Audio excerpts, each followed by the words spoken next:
Je m'appelle Rémi Dumry, je suis agriculteur en Beauce sur 130 hectares, sur une exploitation où on cultive essentiellement des céréales, du blé dur, du blé tendre, du maïs et des betteraves.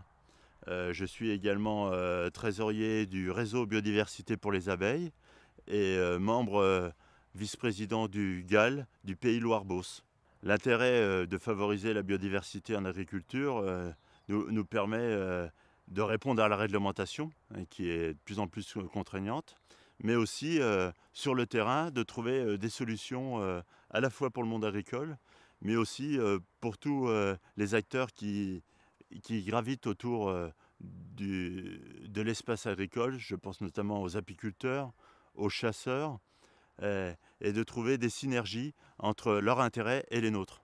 Là, on se trouve devant une haie qui est un bon exemple de partenariat entre des chasseurs et des agriculteurs pour trouver des moyens de maintenir ou de développer des oiseaux comme la perdrix grise, mais aussi d'apporter un gîte et un couvert pour les abeilles, les pollinisateurs sauvages, les abeilles sauvages, les nuisibles qui peuvent être piégés dans cette haie comme les renards.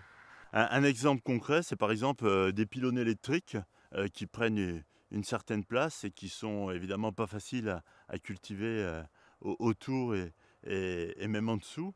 Et l'intérêt, c'est de les transformer en îlots de biodiversité qui permet eh bien, d'avoir moins de contraintes au niveau de l'agriculteur et aussi de faire un point d'alimentation relativement permanent pour toute la faune et les pollinisateurs.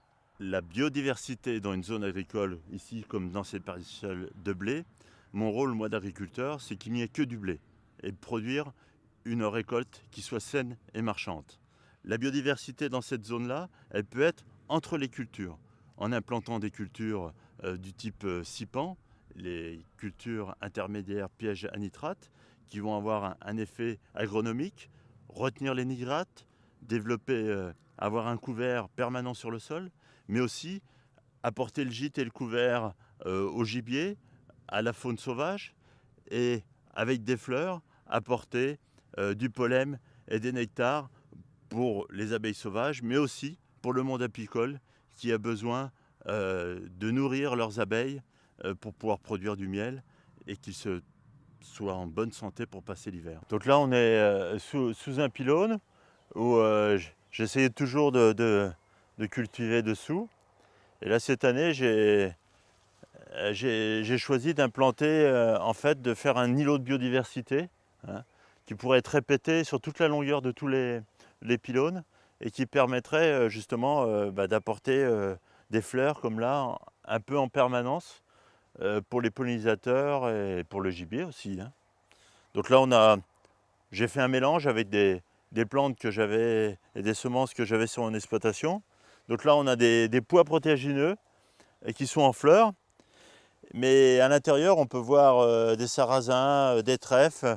Là, on a même un cirfle qui est en train de venir s'alimenter.